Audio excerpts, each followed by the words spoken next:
Hi, everybody. Welcome to this Personality Hacker presentation of how to pick the perfect gift based on your personality. And when we say your personality, we mean your personality, but also the people's personality you're buying gifts for, because it's really more about the person you're buying a gift for than even your personality. So it's based on how you're wired and also the people you're buying gifts for. Well, this is going to be divided into three basic sections. We're going to talk about picking out gifts, the perfect gift for people based on their personality. We're going to show you a little bit about how deep this can go. We're going to talk about things like cognitive functions, about the different parts of people's minds and how they're wired and how to pick the perfect gift based on that. Show a little bit of the reverse engineering there.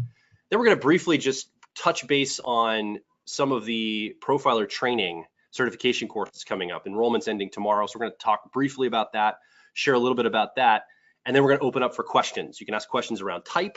You can ask questions around profiler training. You can ask questions about how our holidays are going and how our week's going or our month's going, all that stuff. But we're glad you're here, and let's go ahead and get right into some of the content. So there's a story behind this. There's a story behind why we created a gift giving guide. And it's not just to capitalize on the holiday season. It's actually because I probably needed a gift giving guide more than anybody else. I was raised in... needed one more than you did, but that's okay. I don't know, man. You had a lot more... I had more experience than I did. I had more trauma, so you had more like lack of experience. You had experience in trauma. I had no experience at all. And the reason why is because I was raised in a culture and a household that chose not to celebrate any of the holidays or birthdays. So when I left the paradigm of my youth, I found myself as a late 20, early 30 something that suddenly had, like, I entered the space of, I chose to celebrate holidays. I chose to kind of dip my toes in there and see what I thought about it. And I actually ended up enjoying it quite a bit. But the one thing that I was terrible at was giving gifts because I had never done it. I had no practice or experience doing it. And so I would take a wild stab at the kinds of things that people liked. I would wrap the gifts in these horrific, complicated, complex ways to match Christmas gifts and birthday gifts that I had seen on television and in like display cases. And because I had no idea what I was doing, I, of course, fell back on the one tool that has served me the most. I fell back on personality typology. So what I chose to do is I chose to look at gift giving as a way to match people's mental wiring with something that I thought would be truly ideal for them. And I was pretty bad initially, like I was kind of bad at it. And I realized I was not quite hitting the target in the middle. I had almost but not quite figured it out until about the second or third Christmas or birthday series. I started realizing that there is an algorithm here that actually makes gift giving a million times easier. And so what we're going to do is we're going to teach you our algorithm for giving gifts. And this is labor of love and terrible experience, like horrible, terrible experiences. And what was nice is that people cut me a lot of slack. Yeah. Like in my first couple of Christmases, I don't think people expected me to know what I was doing, but I don't think they thought it was going to be as bad as I was. And so it was kind of people to cut me some slack, but I didn't want people to like pat me on the head and go, oh, thank you very much for your terrible gift. I wanted people to be wowed and amazed. And I came up with this algorithm. Well, so, and just a quick kind of backstory, when Antonia started celebrating like Christmas, for example, your only experience was like watching movies, like Christmas movies growing up, right? Mm-hmm. Like that's really the only experience she'd had with this. So she sees all these Christmas movies like Home Alone or something, let's say, with these perfectly wrapped with nice bows Christmas gifts. So she'd spend hours and days, literally glass of wine, doing these presents in perfection for like a 5-year-old, right? And it looked beautiful and they were all stacked around there. And that was kind of her impression of Christmas, this like Macy's store display of Christmas. Our Christmas tree is like really elegant looking. The gifts are always wrapped nicely. So I actually really appreciate the fact you didn't have experience because you like put so much attention and thought to it. The first year that I wrapped gifts, I put so much tape on them to get them perfect that people couldn't open their gifts.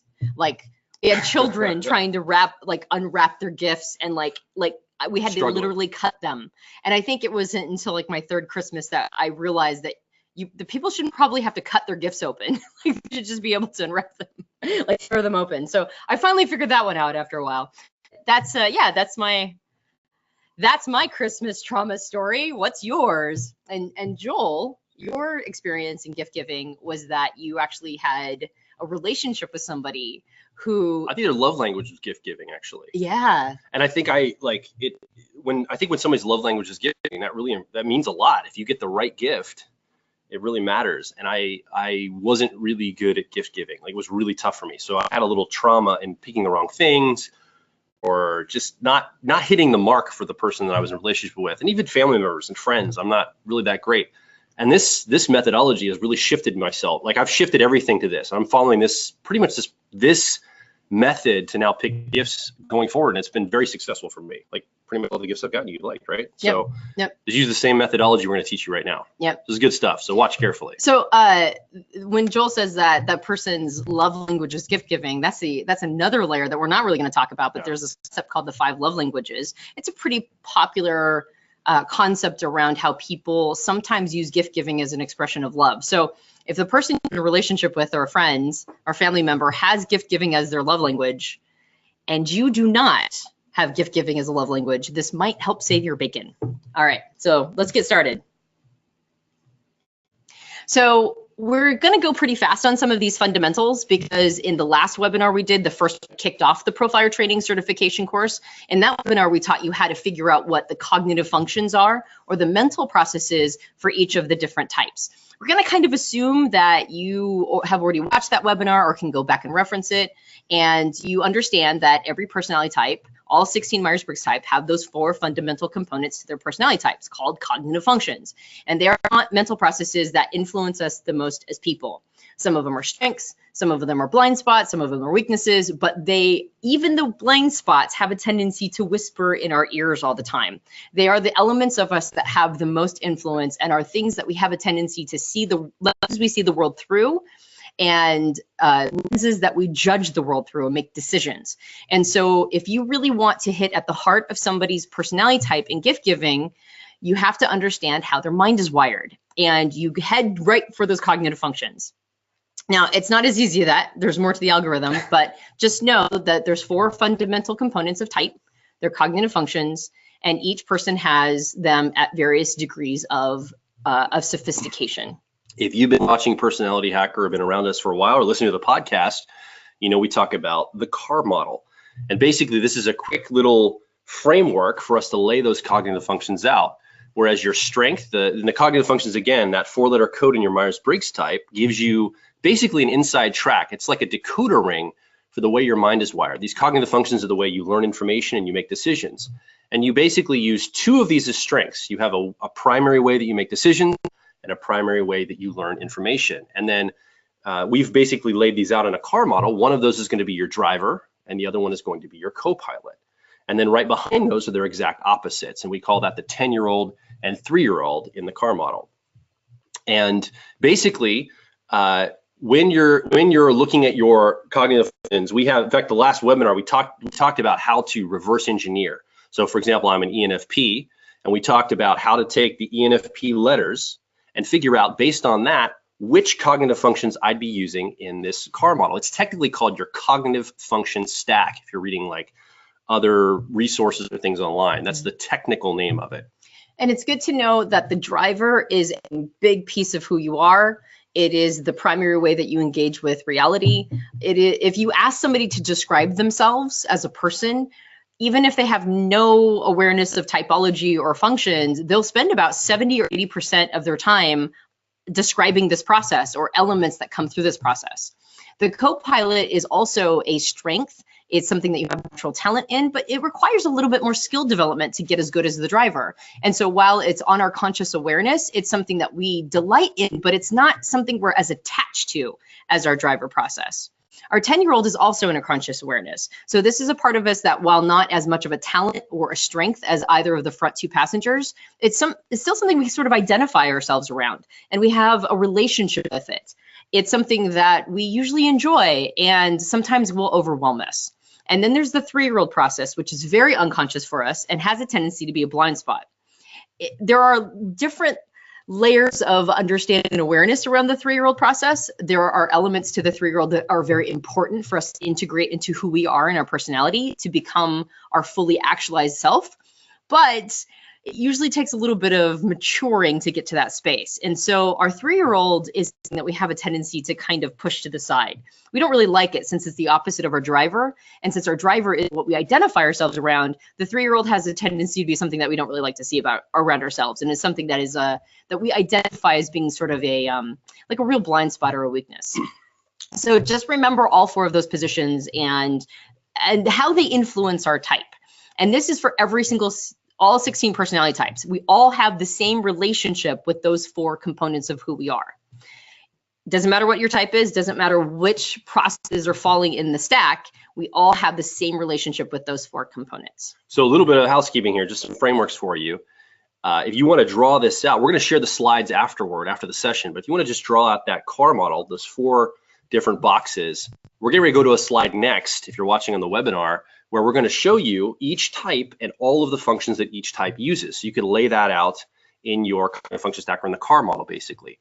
And again, we're going to share these slides later. If you're watching on Facebook Live or somewhere live right now and you're not on a webinar, you want to come over to the webinar to see these slides live, and there's a link right below it.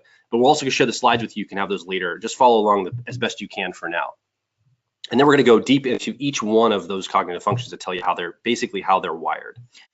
We won't go super deep. Not super deep, but like enough to where you sense more than this chart you're seeing right now. Exactly. Yeah. All right. So what we've got here is a chart that gives you the driver, co-pilot, 10-year-old, and 3-year-old for every single one of the 16 Myers-Briggs types. Now we're using our nicknames for each of these functions. They have technical names behind them, but we're not sure what your level of expertise is. So we've chosen to use our nicknames just to make it more accessible to anybody who might not be familiar with cognitive functions. The nicknames are an encapsulation of how the process works. Basically, it's etymology, where it really starts. And so go ahead and take a moment to look at all 16 of those types and identify if you know the Myers-Briggs type of, say, your spouse or your children, friends or family or coworkers. Just take a moment to scan through and write down what their driver, their co-pilot, their 10-year-old and 3-year-old are. Now, we won't spend a ton of time doing that because we need to continue the webinar, but like Joel said, these will all be available later. So if you just want to sort of tag the mental processes of people in your life that are closest to you and quickly sort of jot them down, we'll give you a moment to do that. What I would do, if I were you, I would pick the one person that's difficult to buy gifts for. Pick the one person that you're like, I've got my whole list done. My whole shopping list is finished this year for Christmas. And I got the one person that I have no idea what to do with. Pick that person. That's a great exercise for you to go ahead and just write that person down. Write their functions down, and then that'll be a good framework for you to practice going through this. Some of the things we're going to talk about next, you can then identify some of the keys to maybe picking them a great gift this year. Yep. All right. So find the trouble person in your life. we'll let it go for like a minute or two longer in this. Probably not 2 full minutes. It's a moment. When I say a minute, I don't literally mean. So this is where Antonia's personality comes in. She's wired for accuracy, which is about precision, about correct things. I'm giving a general, I think you know, right? You understand what I mean. Just like a general sense of a minute or two. All right. A couple of minutes. Okay. Might be 30 seconds, might be 5 minutes. It's a couple minutes. That's like a couple minutes. All right.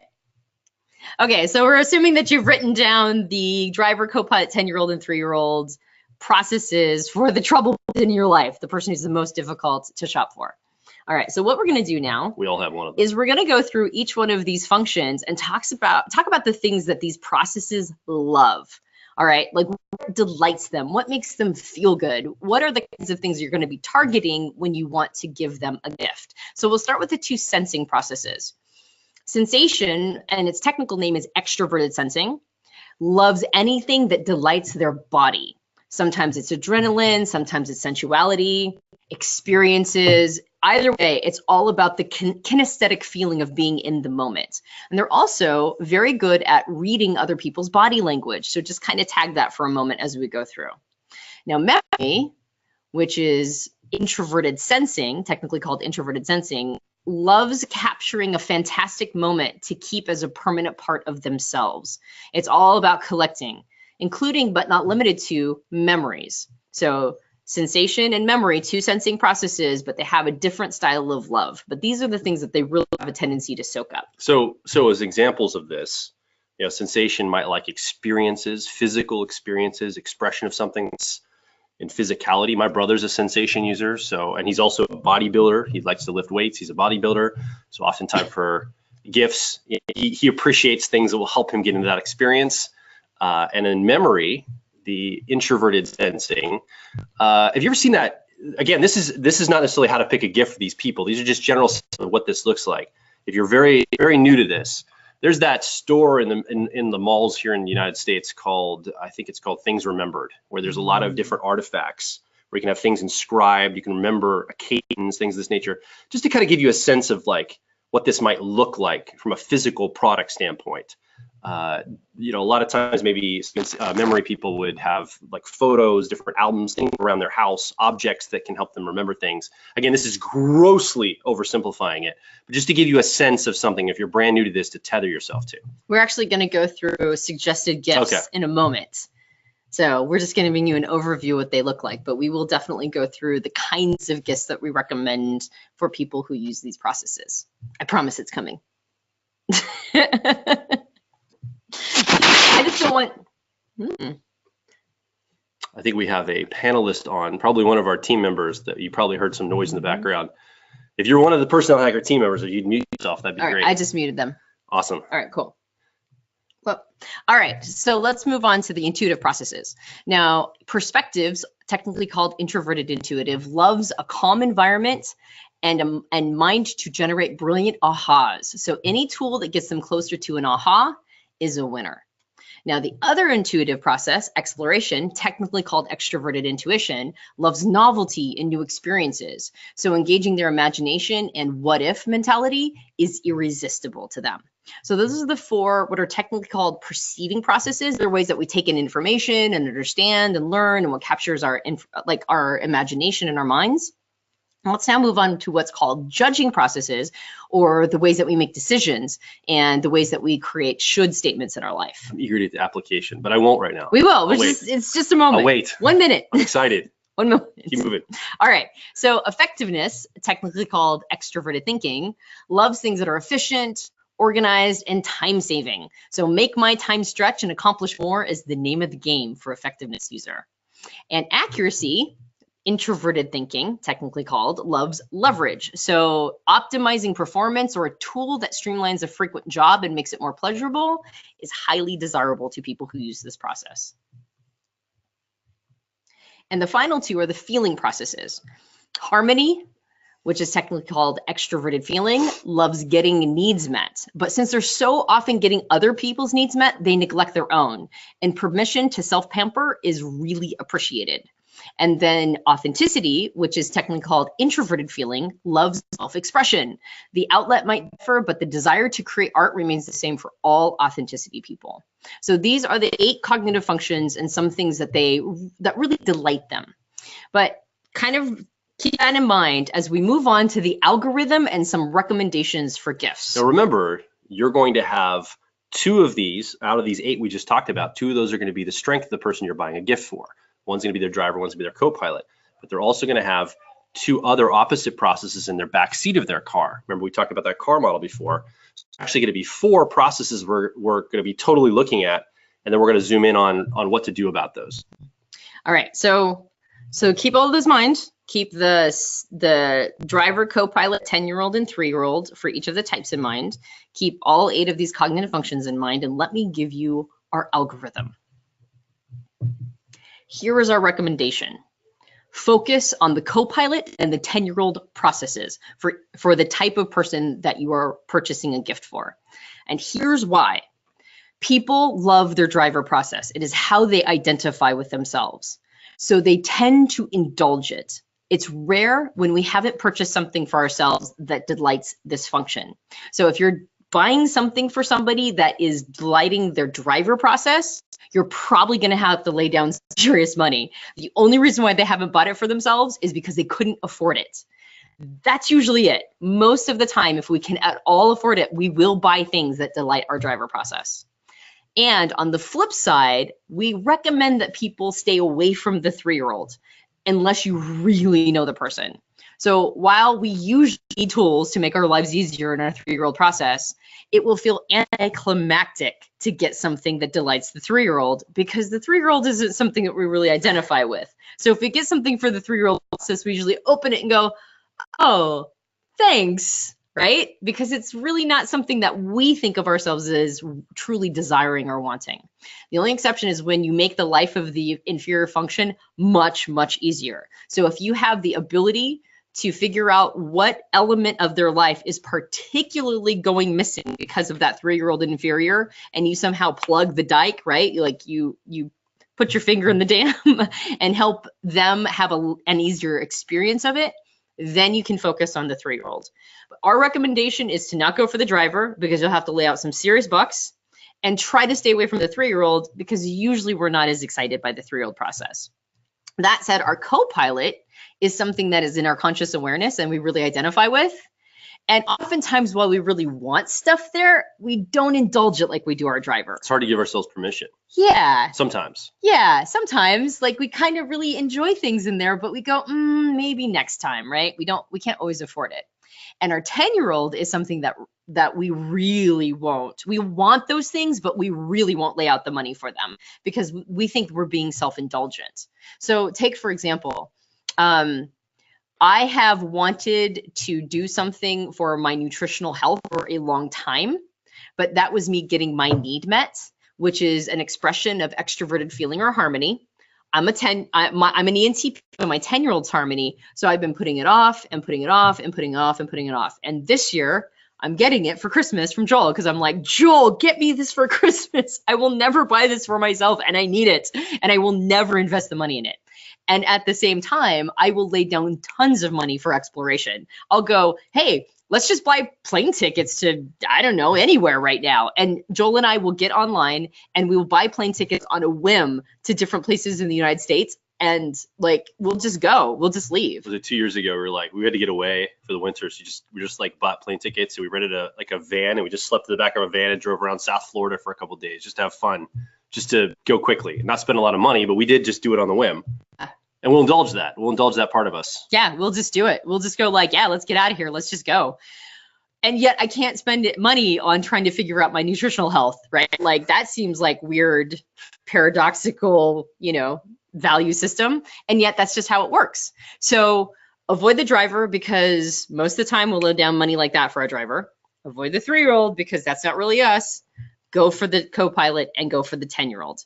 And I think a lot of times the leverage point is, for me, what I do with Joel is I get him something I get something that is effectiveness, which is his 10-year-old, for his birthday. And I get him something that is authenticity, which is his co-pilot, for Christmas. I spend more money on Christmas presents than birthday presents. That might be something that's opposite for you. And so I spend more money on the co-pilot's gifts than I do on the 10-year-old gifts. And sometimes I mix and match them. Like, almost every year I get something for Joel that delights his authenticity or his introverted feeling. I've gotten him like easels, and I've gotten him djembe drums. I've gotten him like art, different elements of art. For his effectiveness for his birthday, I've gotten him cordless drills. 1 year I combined the two, and I got you a drafting table, like a really nice artist/architecture drafting table, which I figured would be like, you'd be able to use for both. So if you can combine them, all the better. Yeah. And then for me, like, for example, just like 2 different examples, like for Antonia's birthday, I might often get her something that will make her harmony process. So, if she's in a nesting time period around the house, or something that makes her life easier in, like household type things that are really fun for her, maybe to express herself, like decorations, things of this nature. And then for Christmas, oftentimes, like 1 year, it was around her introverted thinking process, accuracy. I got her video game console and some video game system stuff, and basically that year was a good year. All her favorite like video games for that year, so she could indulge her TI part, her accuracy part. Yeah. So these are some ideas, and it's really interesting if you can isolate down to the functions. You can start to even make a methodology every year, like a little framework in your mind. You don't have to tell anybody about this. It could just be a secret to you, where you're picking gifts based on the cognitive functions. And people are like, wow, how did you know this is kind of something that would resonate with me? It's really kind of a cool little algorithm. Yep. Yeah, it's my favorite algorithm. So that's what I now do with everybody. I get them something for their 10-year-old for their birthday and something for their co-pilot for Christmas. And I think I usually do pretty well. I usually hit it out of the park. I want to just say that if you know a person really well, obviously you could focus on the driver or 3-year-old. If you really know, maybe it's a spouse or a friend that you've been, or a parent or a child, somebody you really know well, it's not like you should have to stay away from the driver or the 3-year-old process. If you know that and you think you can really match those well, and you know that person would really like that, that's possible to go there. These are just leverage points, because this is oftentimes something that somebody would be like, ooh, I don't know if I want that for myself, or I want it, but I don't know if I'll buy that for myself. Often this is a really good leverage point. And don't discount the other two processes as well, from the 3-year-old, because there is some gold there if you're looking for somebody you're really close to. I always say, though, you got to know what you're doing. Yeah. You have to really know what you're doing, because again, they probably already have it if it's their driver. And it's probably something that they're not really sure of if it's their 3-year-old. So that's why we focus on the co-pilot and the 10-year-old in this system. All right. So let's get to specifics.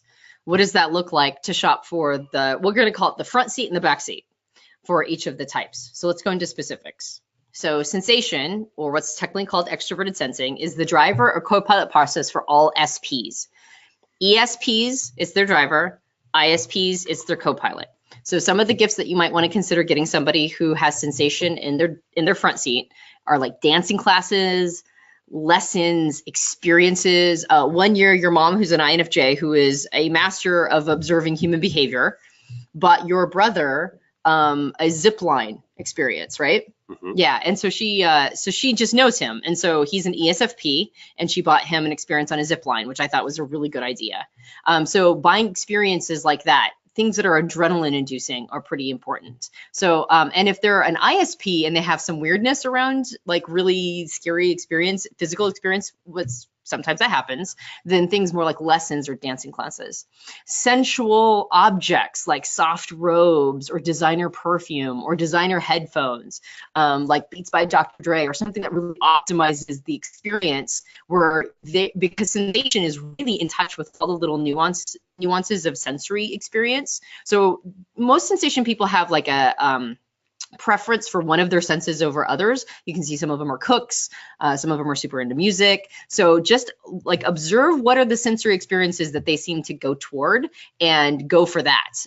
Almost every year I buy my ISFP sister-in-law something that is fuzzy and soft. And she has kind of a quirky personality type and quirky style. So I always get it in like zebra print or something to that effect. And it's always a hit. So something that delights her tactile senses usually is a hit for her. Yeah. And then 1 year we got her something for Christmas, was identity focused for her authenticity part. So it was about her children, some of the activities they're in, some of this aspect here of her personality. So somebody asked, is a love for designer brands actually a thing correlated with SE, or does it just need to be good quality? And I would actually say one of the elements of extroverted sensing is that they're very aware of how people see them. For sensation or extroverted sensing, that's like something that's always on their radar. So brands are a good thing, because for SPs, particularly I think SFPs, they usually find themselves identifying with brands. Their introverted feeling or authenticity gets sort of aligned with certain brands, and extroverted sensing wants to have people see them in a certain way. They're very aware of it. So I would actually default to name brand items for extroverted sensing. You don't have to, not every single one wants that, but that would be my default. If I knew somebody was an SP and I had to give them a gift and I didn't know anything about them, I would probably default to the designer, something that's designer or name brand. And then name brand items, clothing, handbags, some status symbols, right? Extroverted sensing is very aware of how other people perceive them. This is not 100% across the board, obviously, but most of the time you'll see SPs wearing they frequently have like Nike or Adidas shirts on.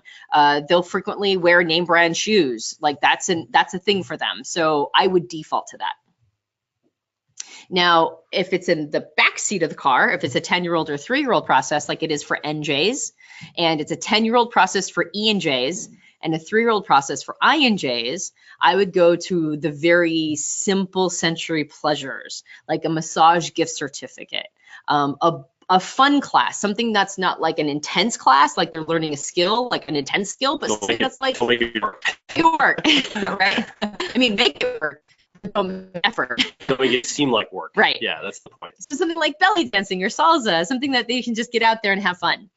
Sensual objects, again, like soft robes or spa gift certificates or bath fizzies or like chocolate covered strawberries, something that really delights the senses, but in a very rudimentary young way. And then like things like handmade chocolates, I guess I just said that. So for sensation in the front seat, you want to make it more of an intense experience. In the back seat, you want to make it more of like a very like sensory pleasure experience.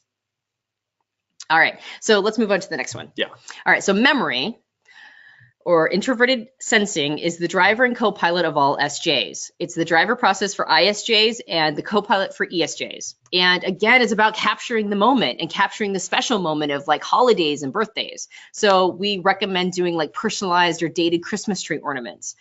Family photos or photo mosaics are big, right? Anything that's kind of creative, but also has an element of, you know, like where they came from and the heritage and the family is very important. Collectibles to add to their collection. Most memory people collect something, even if it's not like out in the open. So kind of find out what their desired collectible is and get them something that is in alignment with that. Books on history, fiction and nonfiction, and things like subscriptions to Ancestry.com. I had a subscription to Ancestry.com that I found super fascinating for about 2 weeks. And then I was like, oh crap, I have a 6 months subscription to this. And I've instantly lost interest. And then I thought, wow, I bet SJs really like Ancestry.com. And so I was like, I will give it as a gift from now on to people who have memory in their front seat. In their back seat, as a 10-year-old or 3-year-old, these are for NPs. And for 10-year-old, it's the INPs, and the 3-year-old is the ENPs. So I would go with very personal things that are memory oriented, like music, movies, or other cultural content from when they were in high school. That is an imprint time period for literally everyone. So I would recommend specifically focusing on high school memories as opposed to just general memories, because most, even NPs get very imprinted on that time period. So like collections, right? Like music collections from that time period. Quirky, context-appropriate survival kits, right? It goes back to that safety mechanism that a lot of memory people have, but they're kind of fun. They're like, you know, like the survival kit to get you through the first day, you know, through your senior year of high school or something to that effect. Like these like sort of quirky survival kits that I see like for different places. So it's kind of a humorous element that plays on our underlying fears. And then you can also get like a subscription if you have the money to throw down, and especially if it's going for somebody's like 3-year-old process, like a subscription to a bookkeeper or a tax accountant. If you want to go really for something that the person will be like, thanks, but like 6 months later go, thank you, then you'll want to do something to that effect that, again, plugs the dike and makes their life a little easier. I have memory as my 3-year-old, and I had a meeting with our tax guy last week for like 45 minutes, and I came down shaking afterward. I was like, I feel so overwhelmed. This is somebody recently in our Intuitive Awakening group said, I'm an ENFP, and I have I'm now dating an ENFP, and it's awesome. And what do everybody else think? And they're like, I'm an ENFP dating an ENFP. And the first thing I thought of is I'm an ENTP dating an ENFP. And I'm like, just wait till tax season, guys. It's all fun and games until tax season. And then both of you are like, it's not mine. And the other person's like, it's not mine. And then it's just a game of hot potato trying to throw the taxes at the other person. So it's a great life until tax season. And then it's kind of horrifying for a couple weeks. And then it goes back to being great. The struggle is real. The struggle is real. All right. So are we getting questions and stuff? No, I think we're good right now. Okay, cool. Nope, we're good. Again, if you're watching, if you just joined us and you've got questions coming up, we have a little field there for you to go and type your question in. We can answer those in the question and answer time. We're going to finish up this on gift giving. We're going to talk briefly about our Profiler Training Certification course, and then we're going to open it up for you to ask questions live on the air. All right, so let's go into perspectives, technically called introverted intuition. It is the driver process for INJs and the co-pilot for ENJs. Now, as a driver process, perspectives people like chill. They like things that are zen. So we recommend going for the zen. Yoga mats, Miniature Zen Gardens, a very nice journal. Most NJs that use perspectives journal. So getting them something that's like a really nice setup for journaling, nice pens, that sort of thing. Deep, comprehensive books on their favorite topics is a good idea, as well as online programs and information products. NJs, They love to learn. Love to learn. So information products are usually delightful to people who use this as a driver or co-pilot. Now, when it's in the back seat, as a 10-year-old or a 3-year-old, it's the 10-year-old process for ISPs and the 3-year-old process for ESPs. So things like marrying, especially ISPs, I've noticed love concepts of like reading body language. So books or courses on reading body language is usually a hit. Deep, comprehensive books on favorite topics. It could be mechanics, it could be art, but usually this delights that intuitive process of theirs in the backseat. And Audible books or subscriptions to favorite pundits. So a lot of ESPs have too much sensation going on to be able to like sit still and read, but they usually like to consume content in an audible way. So getting them Audible books and subscriptions are usually a hit with people who have it as a backseat, especially as a 3-year-old. All right, so let's go to exploration. This is the driver and co-pilot for all NPs. It's the driver for ENPs, and it is the co-pilot for INPs. And this is not that difficult, in my opinion, to find one for an NP. You just get them something they've never tried before, and it's usually a hit. I had somebody buy me a yodeling pickle one year, and I was so delighted by it, I couldn't even tell you. So something that's like a novelty sometimes works, but usually it's something that allows them to experience something they've never experienced before. So like a Southwest Airlines gift card would be good, or whatever is the airline of your choice. We like Southwest. It's not an advertisement. New luggage. That was something that your ex-mother-in-law got you one year, and wasn't it like your favorite gift ever? Inadvertently. And I was like, this is awesome. It's like really quality luggage. I was like, I could travel with this. This is great. Yeah, I loved it. Yeah. Food, beer, wine, coffee of the world monthly clubs, right? Anything that will give them a taste of something perpetually. And video games, not just like the easy ones, but more like role-playing video games and first-person shooter video games. A lot of ENPs, maybe not the older generations, but I would say anybody who's like Gen X or below, most ENPs play video games of some sort. So video games are oftentimes a hit. Joseph Christopher said, what about a Himalayan salt lamp for perspectives people? I would think that a Himalayan salt lamp would actually go very well for an INJ. Oddly specific. It is, well, no, I mean, that's what they're thinking about, so I totally get it. Yeah, I would say the Himalayan salt lamp would probably be a hit, especially if you know the person is into that kind of more sort of esoteric element, which a lot of NJs are.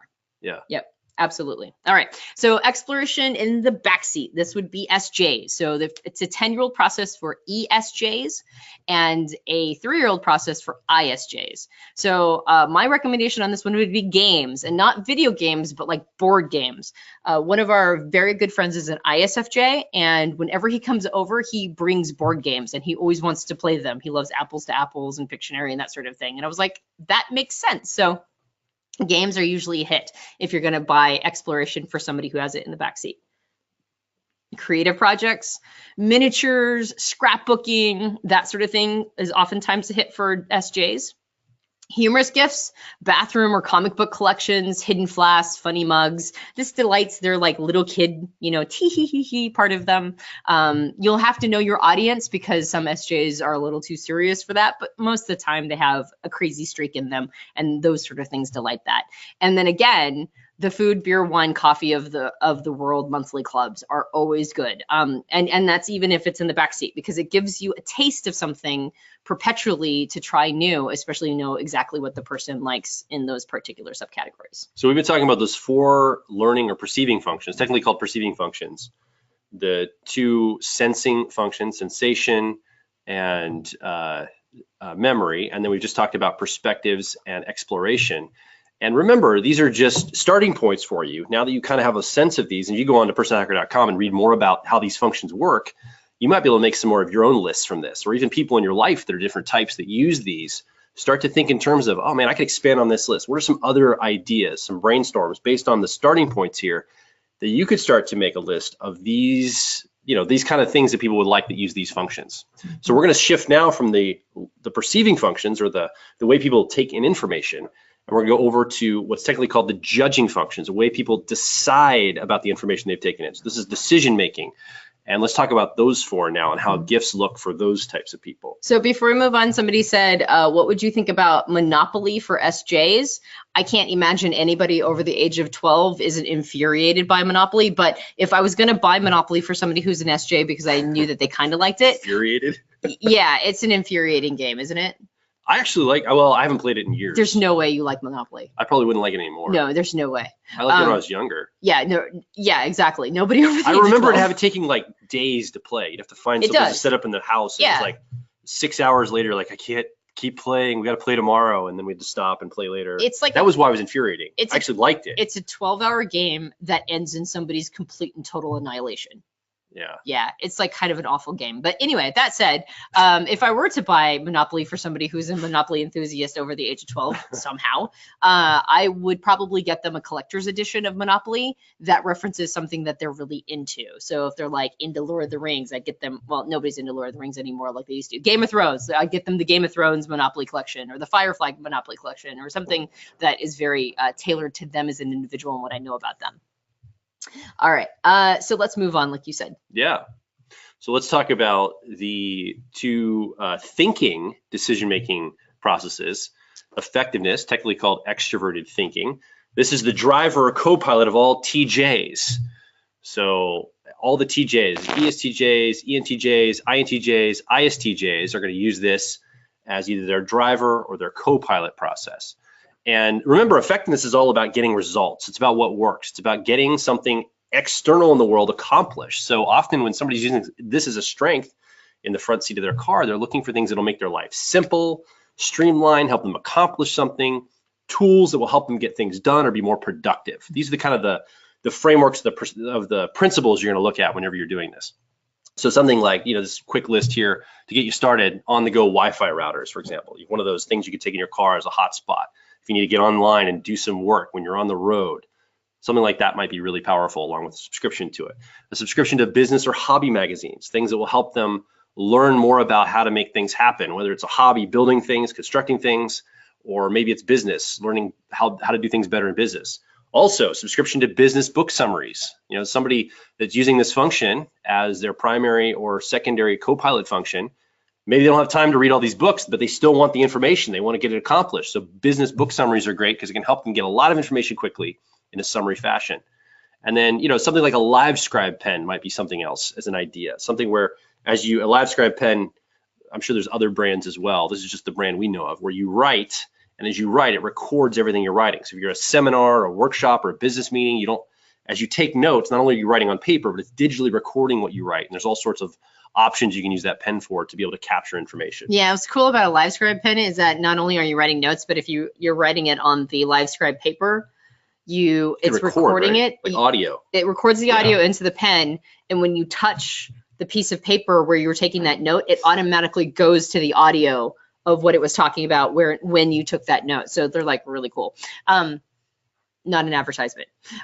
So anyway, something was, though, I just think it's cool. So anyway, something like that would be really good. If you're looking at it for the back seat, so it's the 10-year-old process for EFPs and the 3-year-old process for IFPs. And this is all about tools for easing mundane projects, like a cordless drill, like what I got for Joel for his birthday a couple years ago, or like a Leatherman's tool. Somebody asked, what about a Swiss Army knife? That would delight extroverted thinking or effectiveness.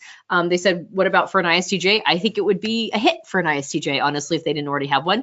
I would be surprised if they didn't have one. And that's the challenge to buying something for somebody's front seat, is that you have to make sure they don't already have one of those things because they put priority on it.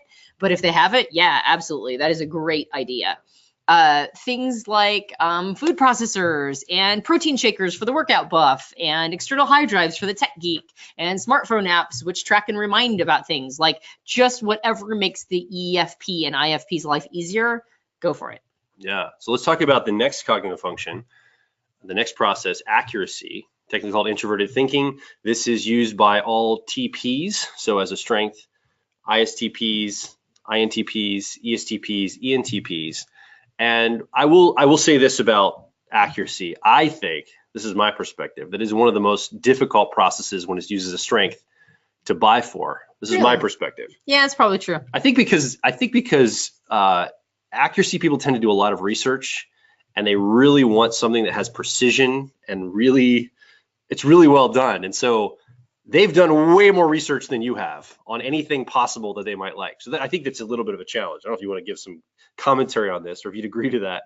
She's an accuracy user. So that's why I would agree to that. I think that's probably true. So, but anyway, long story short, if you are buying something for somebody that this is one of their front seats, either driver or co-pilot, a lot of things like gadgetry. So I think like in general, the principle is precision instruments, whatever that looks like as a principle, whether it's technical precision instruments or physical precision instruments. I think that's what accuracy people love. So things like handheld tech gadgetry, I can't say that word, gadgetry, pocket DJ, GPS, like if you're getting somebody something like where they're doing hikes or something and they love, or somebody's like a fisherman in your life and they want to know the depth of the water and where the fish are and which, the GPS location of the best place to fish on a lake. That's something that I think, like, for example, maybe an STP might like, that's really into fishing, just as an example. Tickets to a favorite comedian or box set of a favorite TV show. Often comedy is something that accuracy people love, absurd comedy in particular. Books on machines, advanced math, formal logic, radical honesty. And if it's a romantic partner, a GPS coordinates of the first date on cufflinks or a necklace, something that kind of harkens back to something in more of a, I don't know if it was the digital right word, digital way, or in a precision way of something that would resonate, I think, with a lot of accuracy people. Yeah, because it's like geeky, but also it's like accurate. It's kind of accurate. It's also love. It's also kind of like, oh, that kind of makes your heart strings. It's accurate love. Yeah. You've never done that for me, by the way. Just FYI. I didn't think that you would like that. It's like, I don't know. Just I put it on. I put it on the list. I know, but still. Okay. Well, these aren't just for you. These are. All right. It's all a ruse. These are all just suggestions for Christmas gifts for Joel to give to me. All right. So, because it is hard to shop for accuracy. I'm telling you, man. That's why I say actually go for the Harmony in the back seat. Yeah. Because it's sometimes easier. All right. So the 10-year-old and 3-year-old process for FJs. It's a 10-year-old process for IFJs. And the 3-year-old process for EFJs. And again, it's still about tools for optimization. What do they do in their life and what will make their life easier? High quality shears for the hairstylist, high quality running shoes for the runner. Like, get them a tool that makes their life easier and give them a tool that will optimize the experience. Also, our 10-year-old and 3-year-old tend to be very playful. So things like the deluxe edition of a Scrabble game. I don't know an IFJ in my life that doesn't enjoy Scrabble. So something like I like Scrabble.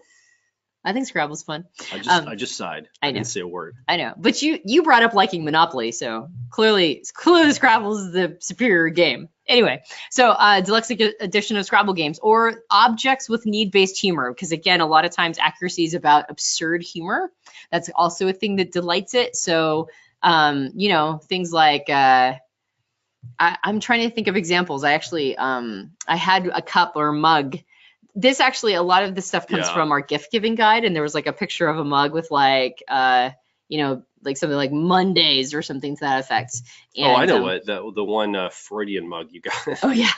What was it called? The Freudian sip, something like this. Yeah, the Freudian sip. And it's like when you say one thing but mean your mother.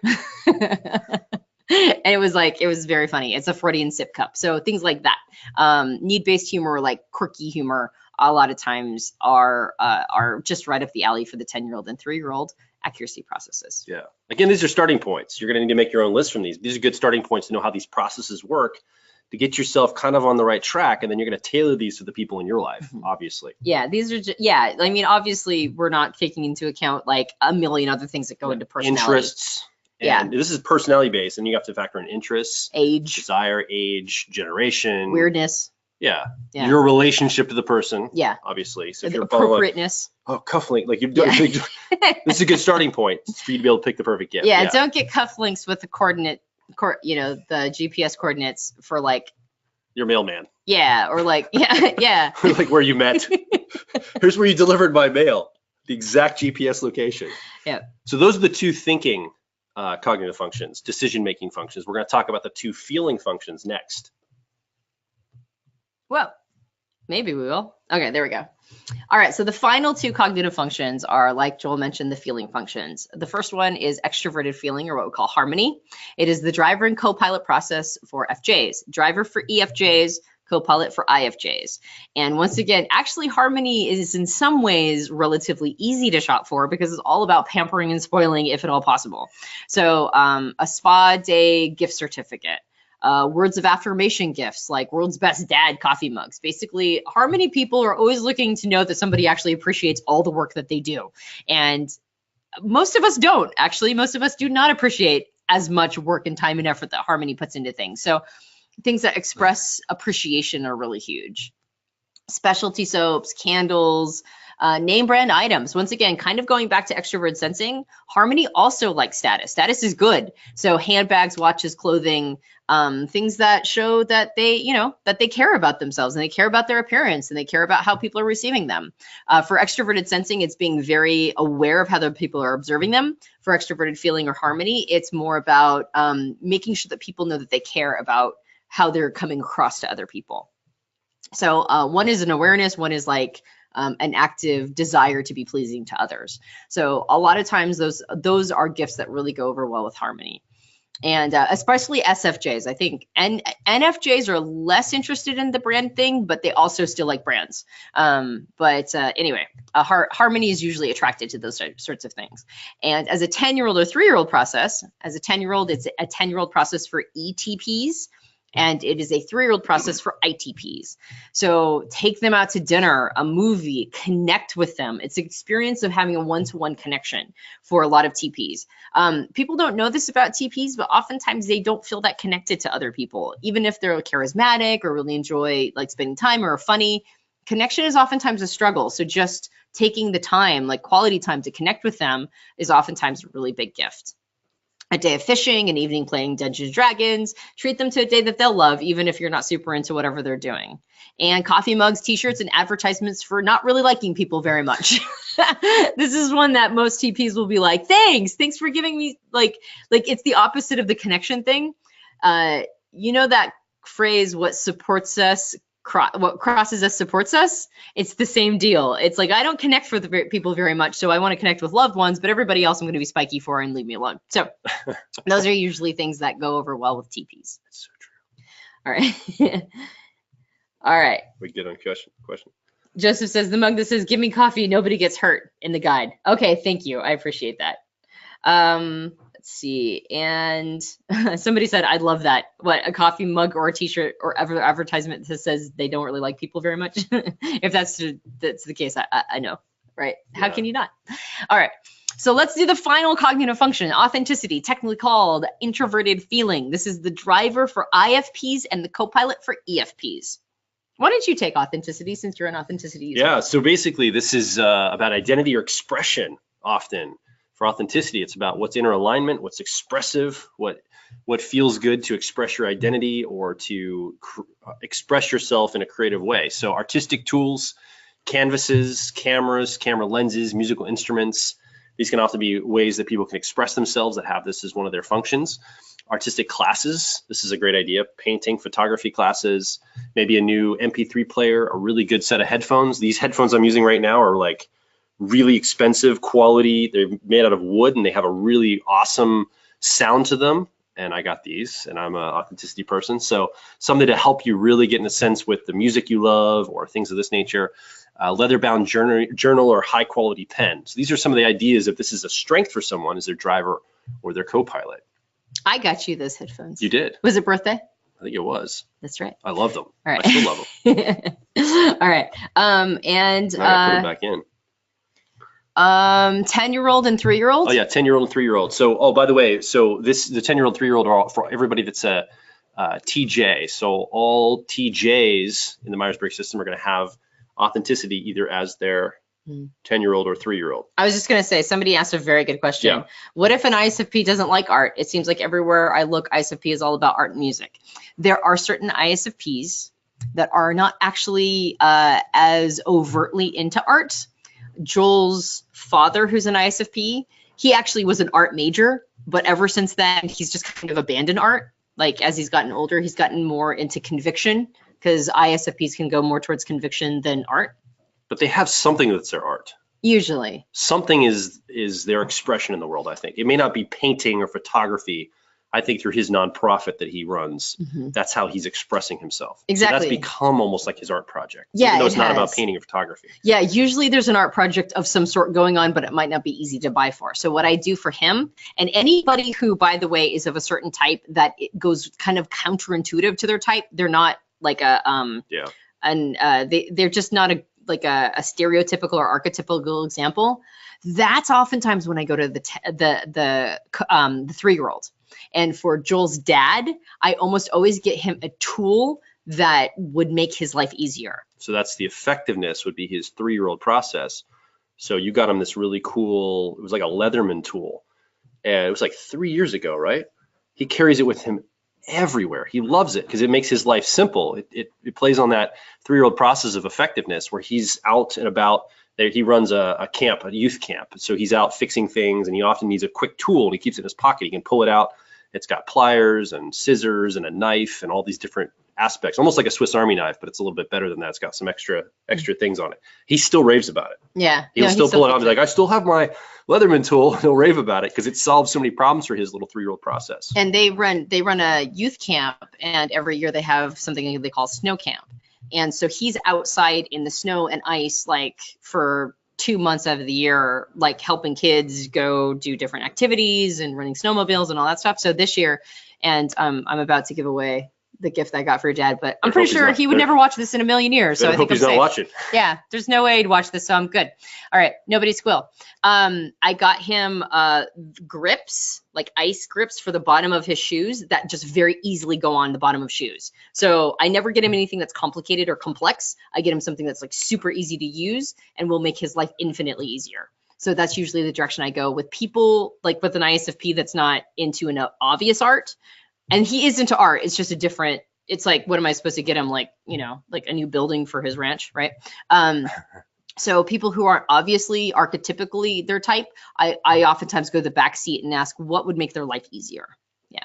Anyway, I just wanted to mention that. No, that's fine. So we're talking about TJs. These are going to be the people that have authenticity as either their 10-year-old or their 3-year-old. And oftentimes they like expression just as well. And I think the word here, the shift, is from art to expression. I think that might help you. If you have somebody in your life that's using authenticity, you're like, they're not artistic, they probably are expressing themselves in some way. So where are they expressing themselves? And here's where maybe music is somewhere a person that uses authenticity in the backseat of their car, driving music, inspirational music, mood setting music, house techno, maybe Enya, something like this. You got to check in because music is one of those things where it's got taste to it. People have different preferences. So you have to check in and kind of know what you're doing when you go to music route, but that's an idea for that type of person.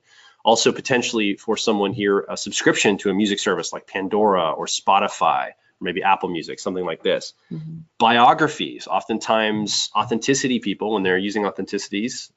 Go ahead. No, I actually burped. Oh, I thought you had forgot something.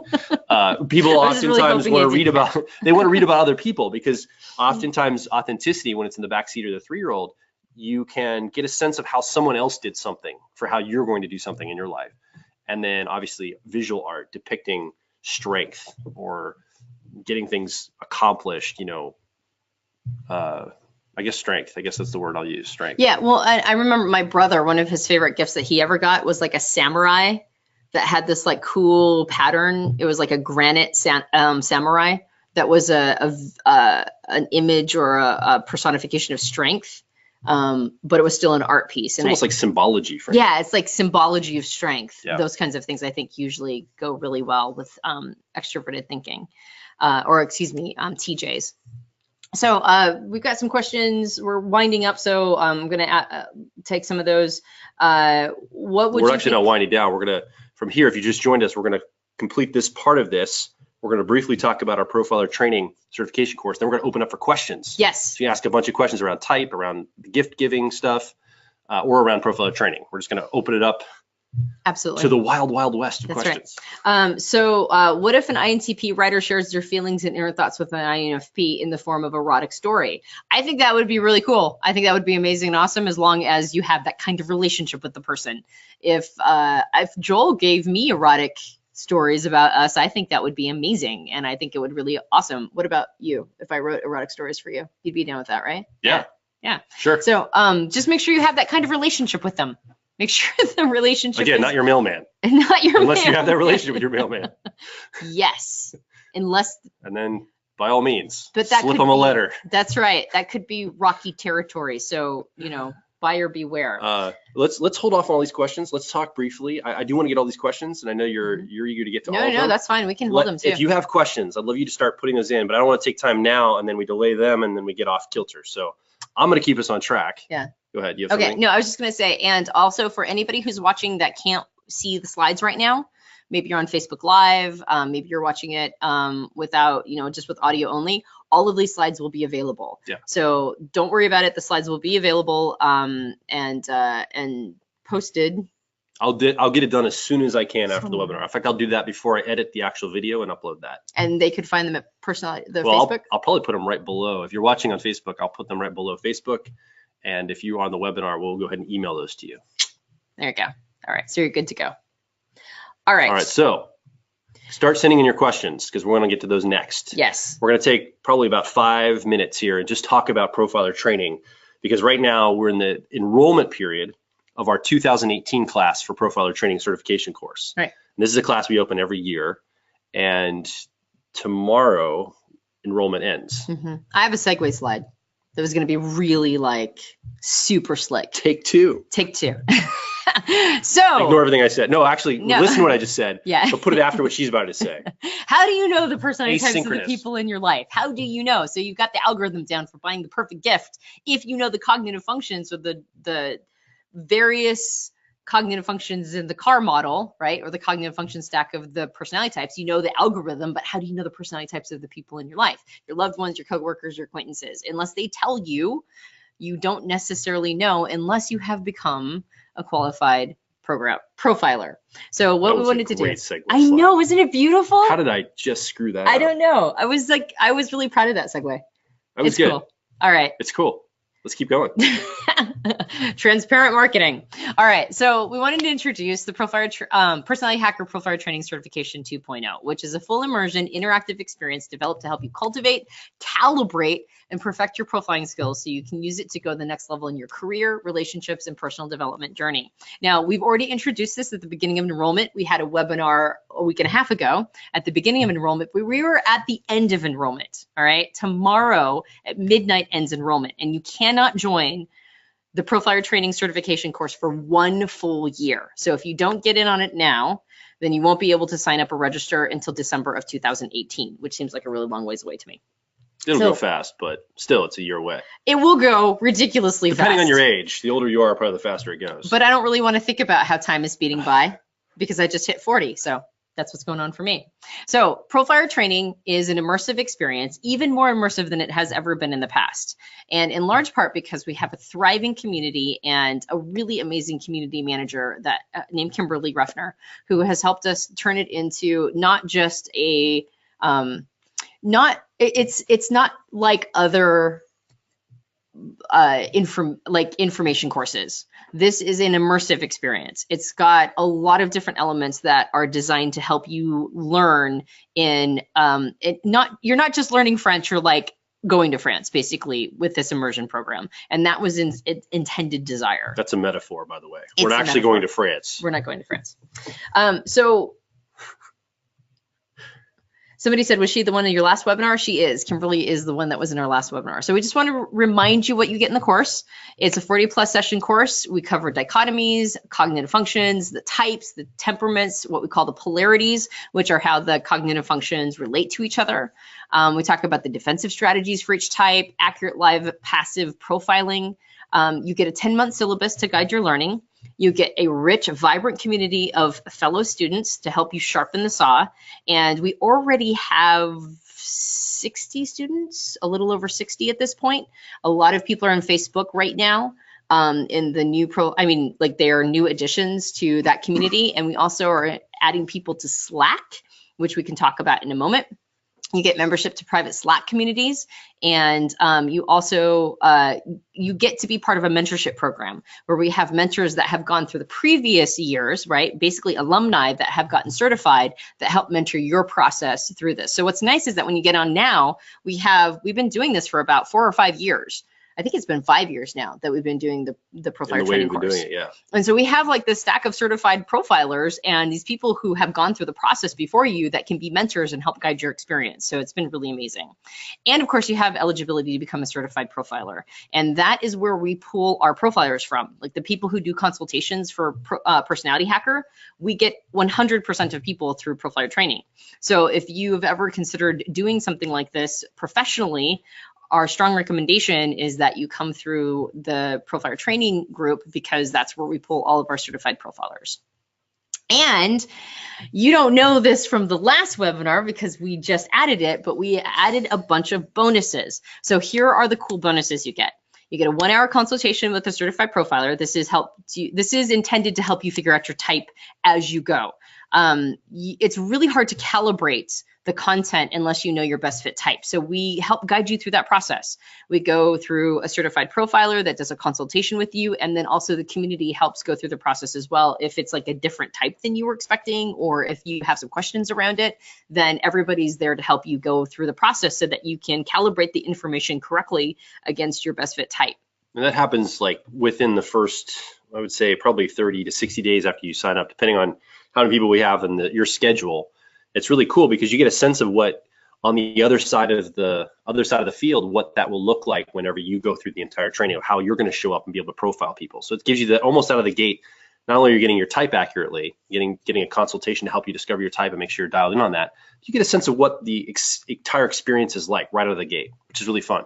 Yeah, and it gets you connected almost immediately with the community as well, which is a major piece of this, because there's nothing more fun than learning with a bunch of like-minded people who are into the same stuff as you're into. And we have incredible people who go through profiler training.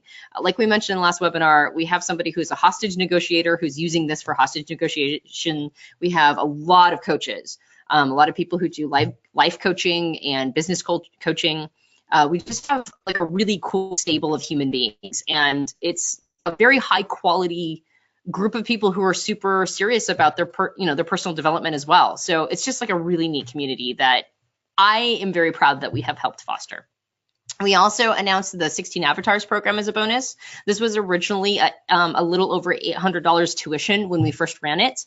It gives you 16 recorded sessions of people of every type that I've done. They're recorded profiling sessions so that you hear how the different types show up in a live profiling session or consultation, and also 16 supplemental webinars dedicated to each one of the types.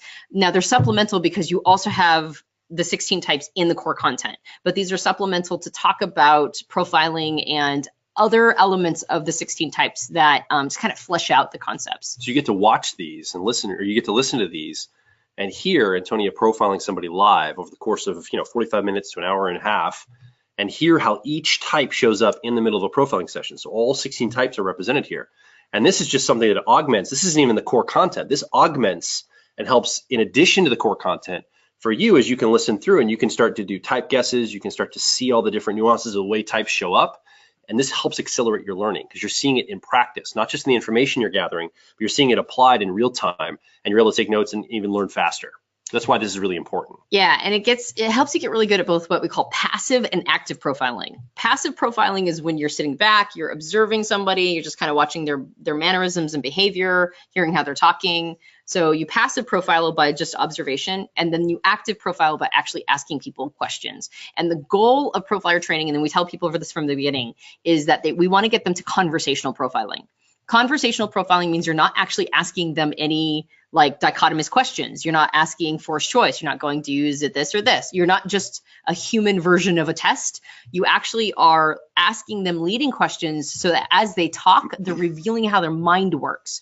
And the goal is to get to a place where it's fully conversational. You ask one leading question and then they're just off to the races. And as you're hearing them and listening for them, you're asking calibrating questions to try to figure out why their behavior is as it is. But you get to a point where you can really hear people's personality types come out in their conversation. And what's great about conversational profiling is when you master this, now you're sitting on an airplane next to somebody And you can be profiling somebody without them even knowing that you're doing it. You just be talking to them saying, hey, how are you doing? Ask about their family, ask about their life, ask about what they're interested in. And here you're getting information. You're basically in the process of typing them in a profiling way with all the things we're going to teach you with the core content, what to look for, and then just the nuances of the language and the way to use language and talk to somebody just in a casual conversation to get bits and pieces of their type. And this is a really powerful tool. Can you imagine this at the workplace, in your family, around the Thanksgiving dinner, around the holidays, or just in your daily life as you interact with people, being able to conversationally profile them and figure out, oh, this is a harmony person I'm working with. I totally see this. Or this is an authenticity person or an effectiveness person. You start to get a sense of the person, who you're engaging with, and you can contextualize your communication. And this is just a really amazing, I think, leverage point in your life as you move through life, not just for understanding how to use this, but also just in general, being able to interact with people in a really profound way. You can't use it for evil, though. When you do conversational profiling and you're able to profile people, you can't use it for evil. Obviously, we're not talking to anybody on this tonight. Yeah. That's just. But in case some evil person gets a hold of this recording, we are talking to you. You can't use it for evil. All right. All right. Do not answer questions yet. Let's get through this and get to all the questions. I know you're eager to do this. I know. Okay. All right. So you'll also gain access to other elements, the official Profiler Training private community. We have officially 167 members and counting. A VIP invitation to all future Profiler Training live events. We do one once a year that is a live event where people fly in. We do 2 days of intense content and we connect with each other, and it is always a blast. And you hang out with us and we hang out with you, and it's always my favorite part is movie night. Yeah, we do movie night. We get popcorn and we clear all the chairs out in the conference room we're using, and everybody brings their blankets and pillows down. We all set up. We're usually in pajamas. Sometimes in pajamas. Yeah. And then we set up a movie and we'll watch a movie and we'll pause it at key points and we'll be typing different characters in the movie as we go through. And it's really just a fun experience for us. It's almost like you're immersed for 2 days in typology things, just completely and totally. Yeah. We'll bring guests in for you to do profiling sessions where we can walk around and help you contextualize the way that you are profiling somebody, the different nuances, some of the challenges are coming up. Hey, what's going on here? Joel, Antonia, Kimberly, anybody on the team, can you help me with this little nuance here? I'm having trouble determining this is an introvert or extrovert. We have live sessions like that, and then we talk about all the different cognitive functions that we just illustrated in this, and we have you embody all of those at the live event. Yeah. You also get access to our monthly Q&A calls, which have so far over 70 hours of recorded calls because we've been doing it for every month for 5 years. Those are time-stamped if you need to go back and find certain key elements of content you're looking for. Credible peer review and feedback for calibrating your profiling skills. That's the point of the community, and a lot of alumni stay in the community. So you get access to people who have been doing this for a while, which is really great. And of course, you'll have the opportunity to become a Personality Hacker certified profiler. All right, so enrollment for this class ends tomorrow. So today's the 8th, Monday the 18th. Enrollment ends Tuesday the 19th. And then we immediately do our orientation on Wednesday the 20th. And again, if you don't sign up now, then you have to wait 1 whole year until next year. And so if this is something you've been thinking about, we strongly recommend that you give it a go. It's been very powerful for people so far who are already in the class. People enrolled on the 7th, and I think some of them are already halfway through the content, even though we have a syllabus that has a recommended learning syllabus from January to December. There are some people who are already halfway through the course and they just got the content. So yeah, people are eager. It's a great community. Lots of people are super into learning. So we strongly recommend that if this is a thing for you, then you sign on. You sign on now. Yeah, so when you enroll, basically you're going to get all the information you're going to get access to the content immediately. Information on the orientation. If you can't make that, we'll have it recorded. You can watch it later. We'd love to have you live so you can get calibrated to what you're going to be doing. The holidays are coming, and then after the holidays, we're going to start scheduling those one-on-one type calls where you can basically get profiled and make sure you calibrating your type. Make sure you're really dialed into what your personality type is, and even if you really know what it is, you just go through the experience of that with one of our profilers to get a sense of what it looks like when you're fully through the program and you've been learning all the stuff that we teach. Yep.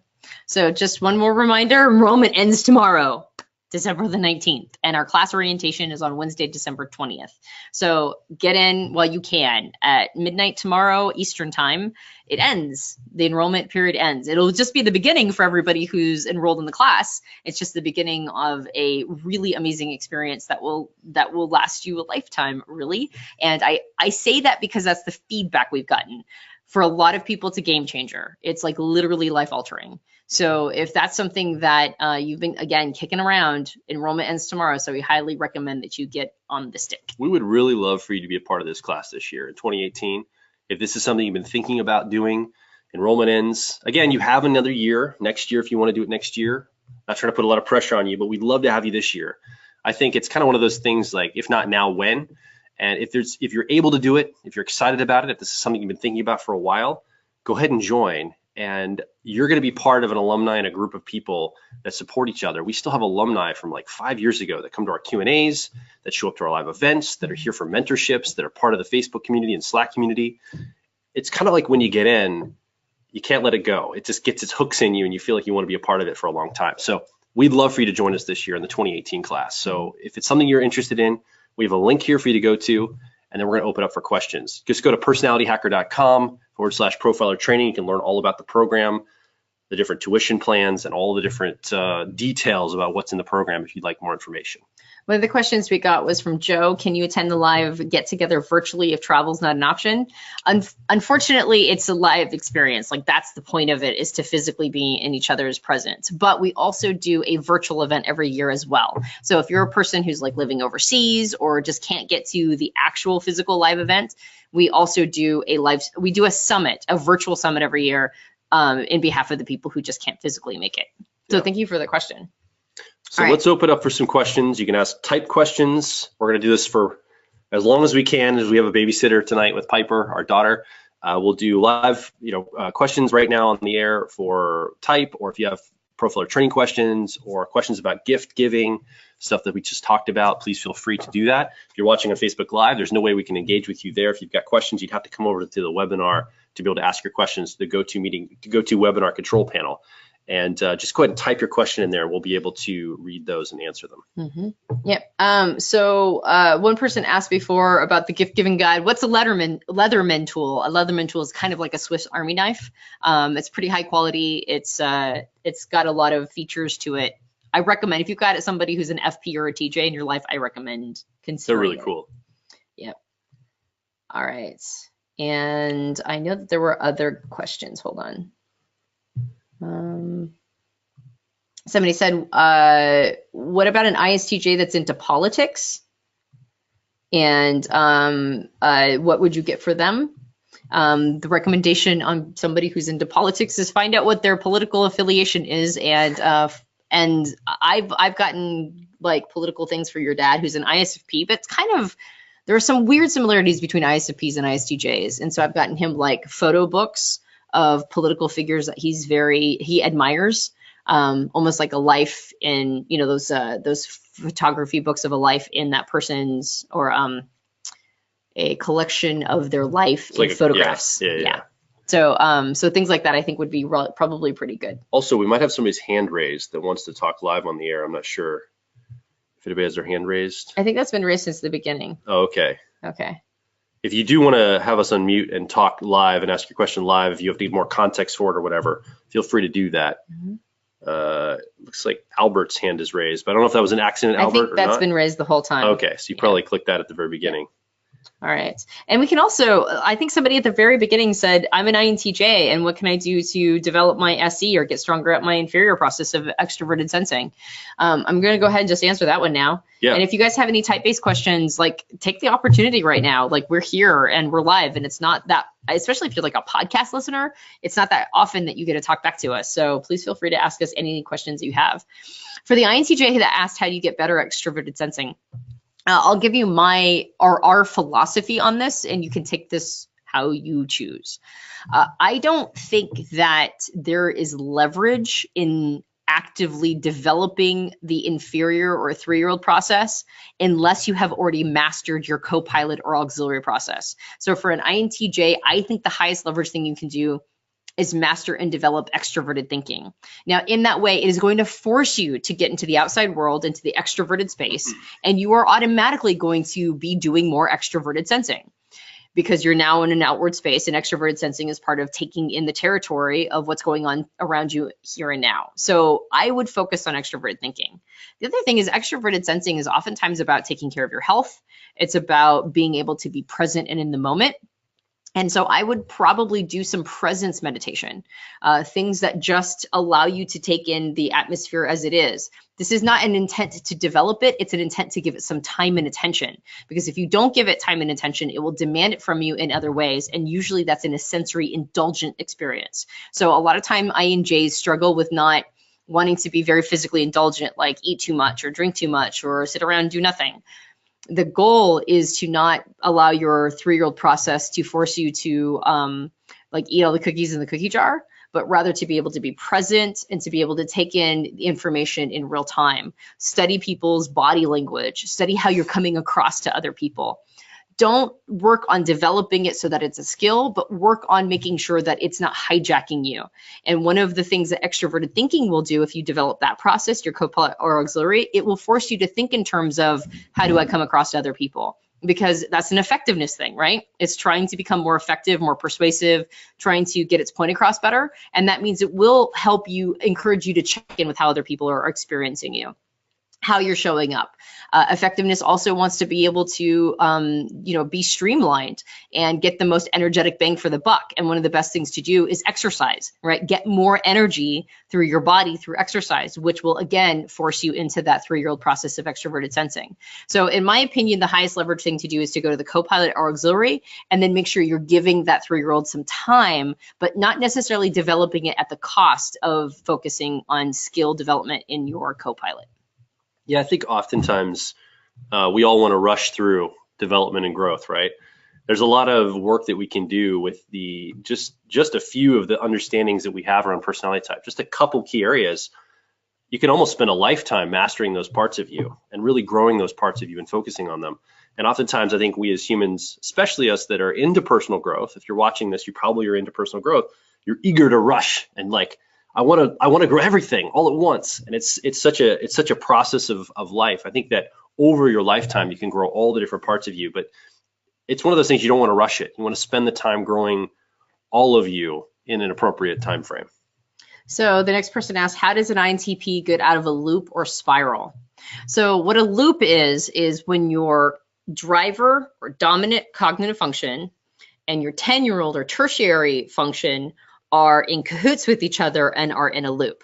And they get in a loop because they live in, or they operate in the same space, or what's technically called an attitude.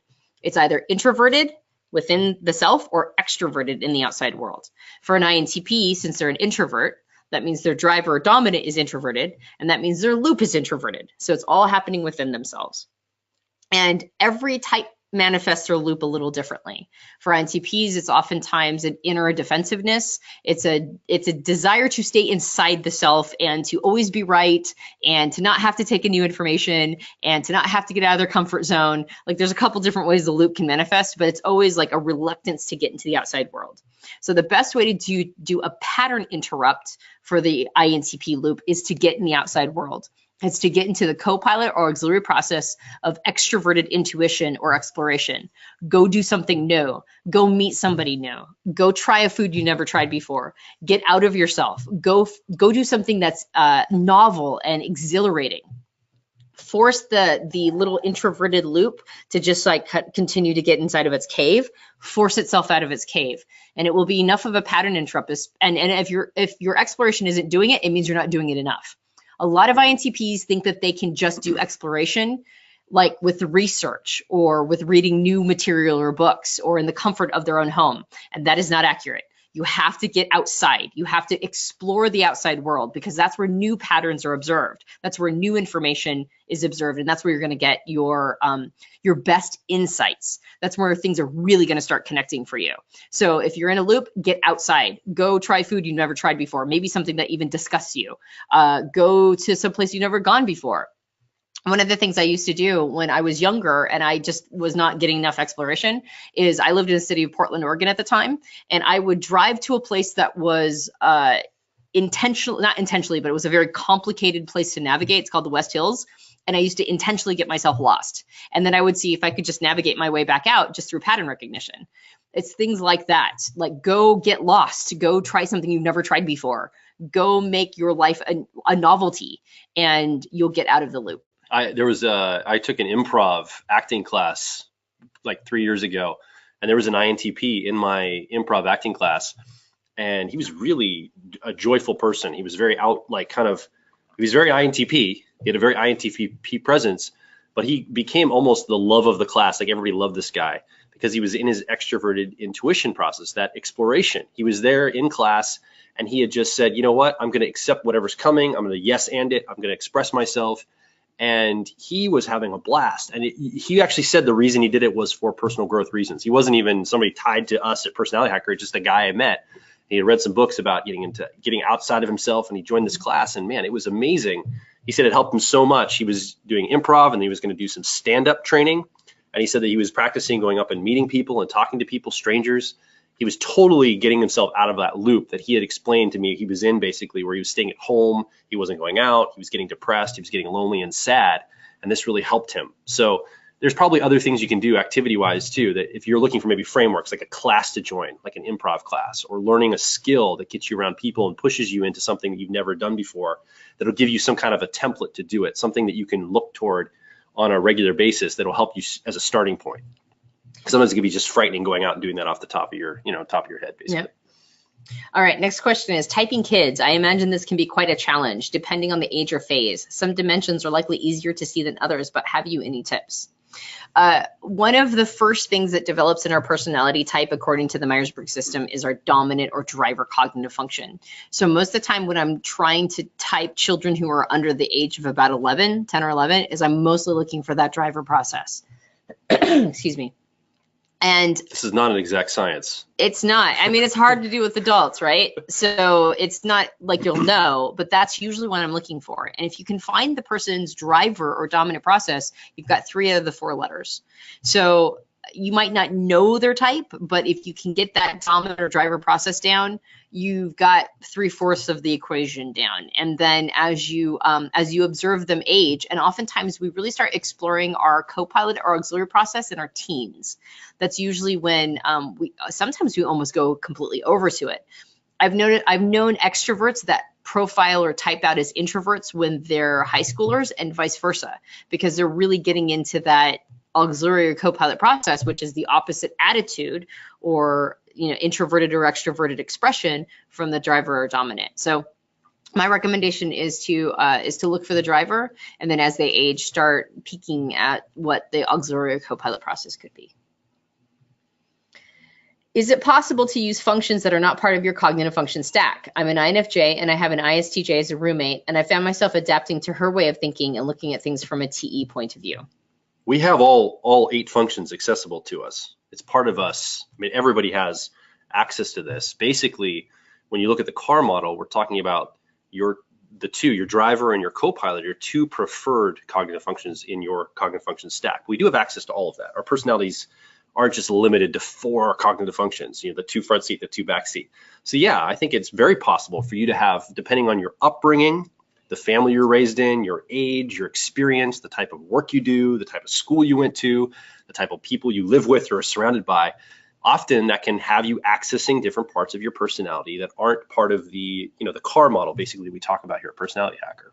There are different models, like John Beeb's model of the shadow processes, that talk about different ways that your shadow processes, the 4 functions that are not in your stack, can influence you. And those are very interesting. I personally think that our functions that are not the 4 core functions that are in our stack, I think the other 4 are kind of a mixed bag. I think, like Joel mentioned, it depends on what your influencers have been throughout your life. I also think that as an INFJ, with using introverted intuition or perspectives as your driver or dominant process, you're probably going to absorb a lot of different ways of thinking and try things on for size. It's very common for people to do when they're used to swapping into other people's, perspective, or into their perspective, and kind of trying on how those people see things. And you might absorb a little bit of how they do things as well. that is different. Being able to use them and access the other functions is different than having those functions influence you on a day-to-day basis. It's different than having them be a primary lens through which to look through life, because our minds are wired to take in and understand and find interest in certain things in kind of a cost of specialization way, like in a singular way.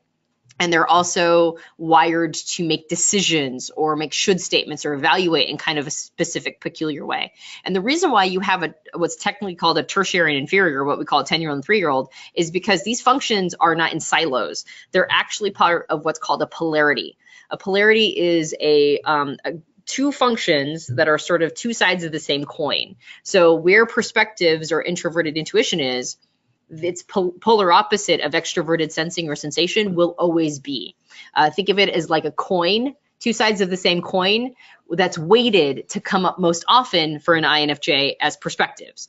But sensation is always going to be there. You can't separate them fully. So it's really that our minds are wired primarily to take in information and judge that information in very specific ways, but then they get sort of luggage that comes with them, or they have sort of these tourists that come up with them, but they're not getting as much airtime, so they don't have the same level of strength as the dominant and auxiliary or driver and co-pilot.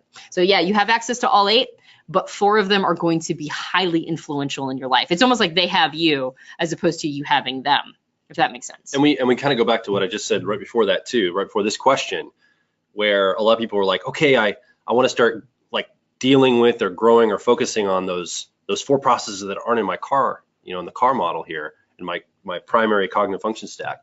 And again, it's like, maybe you're at a place in your life where you're able to do that, but most people have so much, almost like a lifetime of work, I know I do, of just working on the cognitive functions that we already have looked at. For like me as an ENFP, I've got 4 that I'm working on all the time in my personal growth. I'll look at the other 4, but I'm not worried about that from a personal growth standpoint right now, because there's so much work to do in what I'm already focused on. Yep. All right. Do you feel complete there? Yeah. Okay. So King says, hey, Jill and Antonia, just joined a few minutes ago. Coming up with the type profile is just the beginning, right? Would the program provide us with strategies and or tactics to build connection, rapport, or even help the profile use personal development?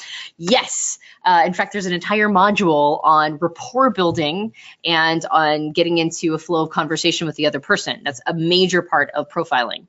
And so we have an entire segment on that. And I have noticed that everybody who becomes a certified profiler, every single one says they can't help but give personal development coaching at the end of the session. So yes, it does help you not just assist the person in finding their best fit type, because you're kind of like a Sherpa along the journey of them finding their best fit type. It not only allows or facilitates and enables you to be like that Sherpa, but also gives very high quality advice. Every single person I know that does profiling sessions says that they have to tack on 15 to 20 minutes at the end of their session to be able to give recommendations for becoming the best version of that type. Yeah, and I would also say that the course is not designed as a personal growth course. So it's not for personal growth. It is designed to teach you a skill, and a very nuanced skill. You're basically learning an entire language and then the application of that language, which is profiling and all the cognitive functions and personality typing. And in the midst of that, you're going to get a spill off of personal growth. It's not a personal growth course, but often people that go through have so many ahas about themselves. And there's a lot of personal growth that comes from it, because you're having to learn a lot of new things about yourself and about how other people are wired. And you're going to use a lot of the people in your life, like family and friends, as your control to see the different types and how they show up. And in the midst of doing that, a lot of people have ahas. Oh, wow, no wonder my mom and I have the relationship we have. There's probably some healing I need to do here. So there's some personal growth that comes out of it. But again, it's not that it's designed for personal growth. I just want to be very clear to manage expectations. It is a program designed to teach a skill, and that is its core focus. And I think personal growth comes from that. And again, when you're in the community with the type of people that join profiler training, the type of community members you're going to be around, it is part of the personality hacker ethos. Mm-hmm. And in particular, the high level of people that are operating at this, learning this, are going to be very focused on personal growth. So we oftentimes talk about personal growth things. And so this is almost like a side benefit of being a part of the program. Yeah, exactly. And we do go over, in one of the modules, we do go over healthy and unhealthy expressions of type.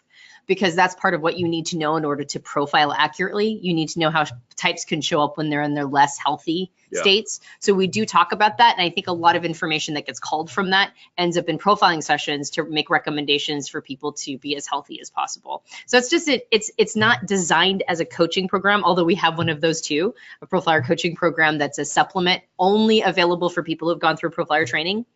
So we do have a coaching program that you can get if you're a Profiler training student. And just Profiler training itself usually helps facilitate a measure of growth and coaching. Yeah, and also about the idea of building rapport and things. One of the things, so that's in the digital content that you get in your members area when you enroll. But we also, during the live event, will do an entire session around a lot of NLP techniques on mirroring, on getting into rapport in a physical way of mirroring someone's body language, of different ways that they're positioned, and the way your voice cadence, and the way you speak. We'll talk a lot about that too in one of the sessions in the live, if you can make it to the live event each year. And again, live events are open to alumni too. So if you're alumni watching, you can come to live events no matter what. We'll have availability for you to join us. You don't have to come the year you signed up. So those are always going to be available in the future. And then that's a really great place to workshop some of those rapport building techniques. All right, Carla says, what advice do you have for an INTP only child leaving the country with no definite plan, dealing with ESTJ father and ISTJ mother parents who were used to me being confined by their structure until I moved out 5 years ago, and now keep asking questions I don't have answers to and unable to understand my need for exploration? Wow. Whoa. That is a heavy question. This is a coaching question, which means that I wouldn't feel super comfortable giving you a lot of advice around this until I knew more specifics. I don't know how old you are. I don't know what your relationship with your parents is like. I don't know the particulars. And so I can't give you specific advice, but I will tell you this. It is unlikely for them to understand the need you have as an INTP to use extroverted intuition or exploration. That's going to be something that they probably won't understand. And trying to get them to understand might be the wrong way of going about it. Most of the time for STJs, the control element is oftentimes about safety, and it's actually expression of love and care. It's their way of trying to make sure that the people in their life are well cared for. So one of the major things you can do is, instead of giving them like specifics on things that you don't have specifics around, reinforce that you will be safe. Reinforce that this is not something that you're going to do in a cavalier way. And my recommendation is that if you're doing it for the first time, you do be safe, right? Like you find ways to make sure that your safety and safety considerations are being handled and taken care of. So I would focus in on what is the actual challenge they're experiencing. It might be that they're asking you for details, but really, what are they asking you for? Is it that they need all the details because they need to have you be in their control? Or are they asking for details that will reassure them of your safety and that you're going to be okay? So go to the heart of the matter and reinforce the elements that are really important to them. And I would say that however you choose to navigate through your life and your dynamics and relationships with the loved ones within your life, if you don't explore, you will experience what I call the death by 1,000 cuts. So do what you need to do to become the best version of yourself. Do what you need to do to become a fully realized version of yourself. And recognize that we have to chart our own path as human beings. A lot of times we feel an obligation to stay loyal to those in our life that have served us well, like our parents. And that is a good feeling. We want to show gratitude and appreciation. That is what we want to be. Is grateful and appreciative. And also we have to carve our own path. So I say that not knowing how old you are, I say that not knowing what your experience is going to be, try to get to the heart of it, try to make sure that they know that you're going to be okay and you'll be safe. And also realize that this is your ride. So do the thing that you need to do in order to become a complete manifestation of your best type. And keep remembering that all of us as humans, assuming your parents are like most parents, they love you very deeply. All of the things that they do that probably drive you crazy, remember that's probably an expression of love for them. It's probably a way that they're expressing love to say, maybe they're a little more controlling, but again, that controlling nature might be around making sure you're safe or making sure you're taken care of because they love you. and maybe they just haven't figured out a way to let you go a little bit more. So understand that parents, there's an expression of love there in whatever way they're doing it. And sometimes it's difficult as a child to understand, why is my parent doing this in this way? It feels like they're coming against me, but often it's just a way they're expressing love that may not make sense to you and may make perfect sense to them. So that's kind of a general principle about how parents and children often have a dynamic with each other. Yeah. All right. Sam says, if I'm trying to get a gift for somebody who I think is in a loop or in the grip, what can I get them to help? What can I get them to help them get out of that place? It's going to sound like a broken record, but if somebody's in a loop or in a grip, well, if they're in a grip, they usually need some healing in their 3-year-old. Yeah, and a grip is in the 3-year-old place. The 3-year-old place has them in the grip. That means that their driver or dominant process is exhausted, and they usually need some time to heal. Or it's on lockdown. Like they're in a context they can't express it. Right. If it's on lockdown, that's a completely different thing. That means they have to get out of the situation or the mindset that has got them on lockdown.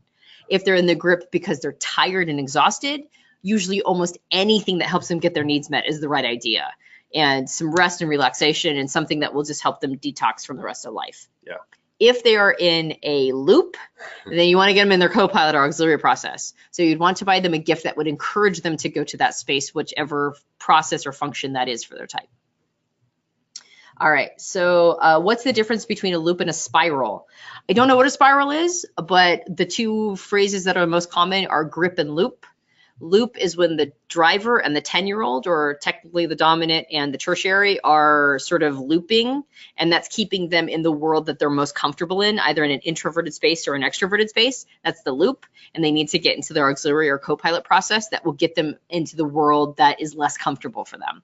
And in the grip is when they're in their inferior or 3-year-old, and as we mentioned, 2 reasons for that. The first one is their driver dominant is exhausted and they usually need some time and space away from life. And the other experience is when they're on lockdown. Lockdown happens when your environment tells you you're not allowed to express your dominant or driver process, or you don't think you're allowed to for some reason. And then the cure for that is to get out of the context that is not allowing you to express it, or to give yourself permission. And that oftentimes happens through healing. All right. Hey, I asked a question further back, but it might have gotten lost. I'm really interested. Antonia, you mentioned that when someone doesn't fit the archetype of their personality type, you tend to give them gifts that appeal to their 3-year-old function. Why is that? What's going on there? I would say that that's kind of similar to what we just talked about with the grip experience, is if they're not oftentimes when we don't really feel like we're allowed to express ourselves fully, and our types have, like, we don't, like, not all ISFPs have to be artists. Yeah. But most ISFPs are artistic in some way, right? Like, expression is very important to them, and something that can be expressive through a sensory medium is almost always something that they need to have. And so if you can't tell how they're being expressive that way, then it might be murky territory to get them something for those, for those processes. So oftentimes what I do is I just default to making their life easier. And it might not be a wow gift, it might not be a pop, and it might be a little anticlimactic, but I know that it will be something that will make their life easier, and usually that's what they need. They need something to make their life easier because they're not in a place where they can fully express. Does it make sense? Yeah. Okay. Have you tried to type pets? Yes. Yeah. We type everything. Yeah. We type lampshades. Yeah. It's just the thing. And this microphone. Not as much anymore. Like, I don't think I do as much typing of everything as I used to. But Duncan is probably an ESFP, our dog.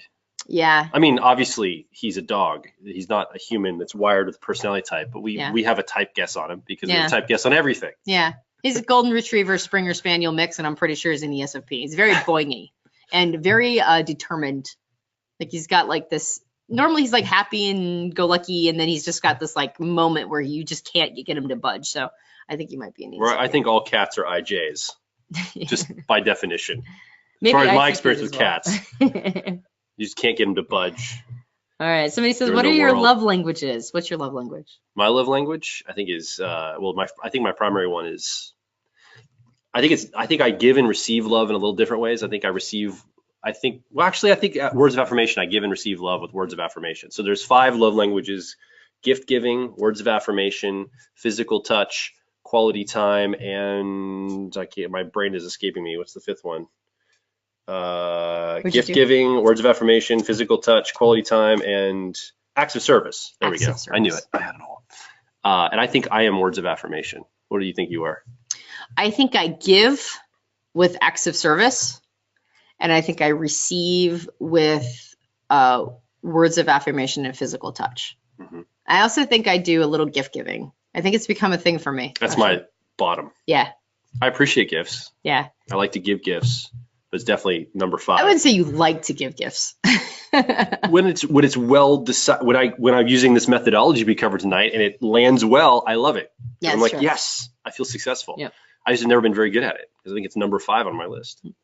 All right, Joseph says, how is the Proflower training community different from Intuitive Awakening? So we have a Facebook group called Intuitive Awakening, which is open to the public, and we curate it, and we have a great, thriving community there, and we love them. In fact, we had Facebook Live. Unfortunately, our Facebook Live with Intuitive Awakening has been coming in and out, so I feel bad for the community that they kept getting interruptions, but they're just a great community, and it's open to anybody. You don't have to be a personality hacker follower even to get invited or to be allowed into the community.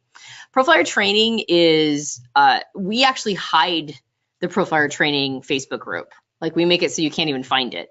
And we don't just have the Facebook groups, we also have the Slack communities for people who hate Facebook, which I totally understand. So yeah, so it's an exclusive group of people who are trying to develop a skill, a very specific skill, and are trying to help support each other sharpen the saw. And so it's a more focused group. It's a more, people have each other's backs because everybody's trying to build this particular skill. And so there are 2 different communities. Now, there's some crossover.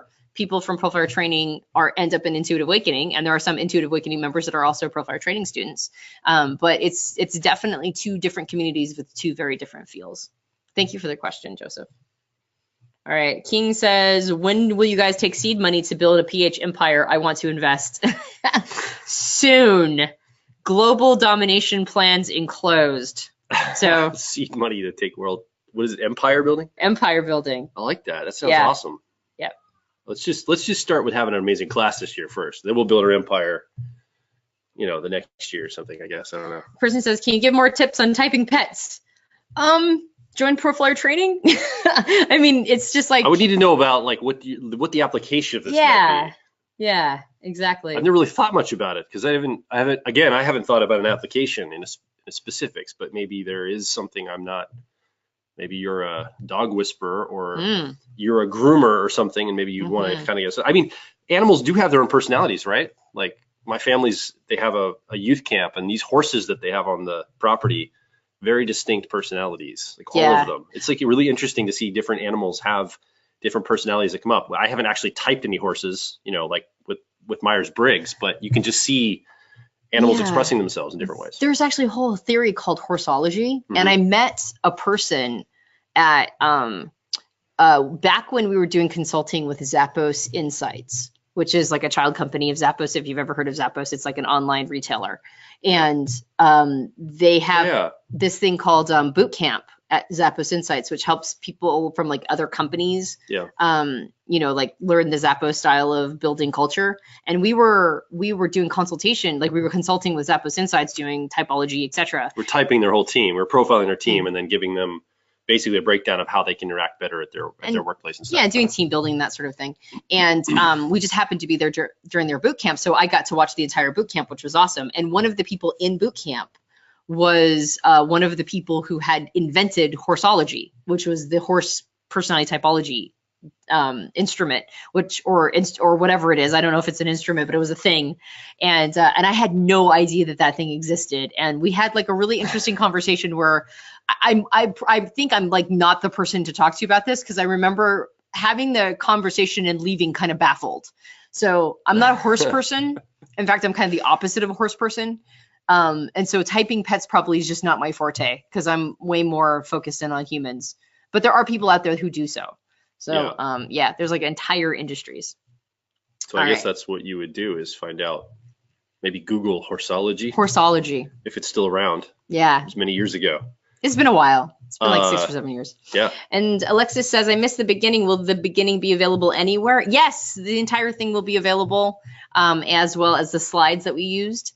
And if you're on the webinar tonight, we will be sending you basically a notification with the recording and the slides that you can download or watch. And then also on Facebook Live, if you're watching, we're going to post a link to those right below once those are done. I have to edit the video and get it uploaded, but once we do that, we can make that available. And also the slides will be available too as PDFs. Somebody said, I wrote you an email earlier today with a question for PHQ, but maybe I'll ask it here. It's a good time. How do you tell if you have a cognitive function in the 3-year-old or inferior position or as a shadow function? For example, in last week's webinar, Antonia talked about her as an ENTP. Introverted sensing shows as a 3-year-old position as a blind spot for doing mundane tasks like having all of her paperwork done and having a real struggle for accepting reality in her life. How would that differ, for example, from how SI might show up for an ENFJ who doesn't have introverted sensing in their car? So I think that we have a special relationship with our inferior 3-year-old process. I think because it is the other side of the coin from our dominant or driver, I think that it whispers in our ear. I think that it takes us by the grip when our driver dominant is tired. Yeah. I think that it shows up as being an aspiration that we have to integrate in order to become the manifestation of the best versions of ourselves. Like we have a very specific relationship with our 3-year-old or inferior process. And yeah, I like casually talk about how it shows up as a blind spot, but that's not the end of the conversation. There is a very complex relationship we have with our 3-year-old. The shadow processes, again, I feel like they're a mixed bag. I think it kind of depends on, And again, shadow process, we're talking about the things that aren't the cognitive functions that aren't in your car. Mm-hmm. So the ones that aren't represented in your car model or your cognitive function stack. Right. So the 4 processes that aren't in that stack or car. Exactly. And I came from a family that didn't have very much introverted feeling represented or authenticity. And so I've always been really attracted to the process. And like one of the things that Joel brings to the relationship for me is helping me navigate through my feelings, because I came from a family that was very much either FJ or TP. And the only person who used introverted feeling was my brother, who's an ENTJ, and he used it as a 3-year-old or inferior process for himself. So my introverted thinking is actually pretty well developed, I think. And I still had a lot of development to do once I realized that that was my focus. But that was the environment I came from, was all accuracy and harmony. And then my family, though, is the opposite. I came from a family that was all effectiveness and authenticity. Yeah. My mom's an INFJ, and so she has accuracy as her 10-year-old or tertiary process. But other than that, I was not around very much accuracy or introverted thinking in my life. And so I think Antonia has really been being with her in a relationship has been really interesting for me to grow that part of me that's not part of my cognitive function stack or my car model, but there's a part of me that needs obviously to be accurate and think through different accuracy things. So I think it's something that kind of, when I think about I know that Beebe has John Beebe has an entire methodology around this. Mm-hmm. And what I almost likened the shadow processes to like one of those little, like if you ever see a movie or TV show, or maybe you've been to like a bingo hall where there's like those like little white balls that throw the bingo numbers up with a vacuum kind of randomly. It's almost like that in a sense, the 4 that are in your shadow process. There's a lot of theories around this and things. We won't go into all the detail, but that's almost how I imagine it. It's almost like depending on your circumstances, your upbringing, things of that nature, that's where you get access to certain of these, almost popping up randomly out of one of those little machines. That's kind of the picture I have in my mind when I think about them. Yeah, and like the fact that introverted feeling is not something I ever had any training around, it does mess me up. There are elements where like I just am not in touch with my emotions, and it'll create some challenge. But I never am in an introverted feeling grip. Like I'm in an introverted sensing grip. When I'm tired and exhausted, I don't get into like this crazy emotional space. I get into a space where I'm like, oh, I'm trapped here. Nothing will ever change. I'm going to die in this situation. Like my brain is wired to put me in a specific place when I am exhausted. And so I know that I'm not strong in introverted feeling. I know it's a challenge. I know extroverted thinking is something, or effectiveness is something I have a tendency to like have trouble with and reject. But I never go into an extroverted thinking or effectiveness grip, right? Like, and I haven't had to integrate introverted feeling or extroverted thinking to really realize my extroverted intuition and to see all the possibilities and to recognize what my place in this world is. So I do think we have a relationship with those 4 shadow processes, but there's a very unique relationship we build with our 3-year-old that I think isn't mistaken for any of the other processes. Hopefully that was understandable and helpful. And it is something we talk about in Profile Training, is the inferior process and how it manifests for each type. So, all right. We're coming down the home stretch here. So Yeah. last minute questions, probably a few more questions here Yeah, I think before we conclude for the night. it looks like we're at the end of the questions. We're about the 90-minute mark. So just Awesome. before we wrap up, I just want to thank everybody for, especially if you waited for the Q&A, appreciate it. We do Profiler training once a year, and it's a big deal for us. We want to extend it to the community because we feel like it's a game changer for a lot of people. We also want to create win-wins. So even if right now it's not the time for you to do Profiler training certification, we totally understand. And we just want to make sure that the community knows that we want to give freely. We want to gift you with content and information that we hope is also a game changer. So this perfect gift giving guide, we hope was really valuable for you. We hope in the next week when you're scrambling to get Christmas gifts for the people who are to shop for, that this will help give you a guide to make a better decision that will show them love in the act of gift giving. And also, we just want to remind you that tomorrow's Profiler Training's enrollment period closes. So if this is something that you've been thinking about and you just want a little bit more information, please feel free to shoot us an email at info@personalityhacker.com. Go to the link on the slide, personalityhacker.com/profiler training, for a lot of extensive information about what's in the course. And we hope you can join us this year. Yeah. Because it's a big deal, and we know it's a big investment of time and resource, but we think it's well worth it. And we just hope to see you in the group this year. Thank you very much for being here tonight, and we'll see you real soon. All right. Peace out, guys. Good night.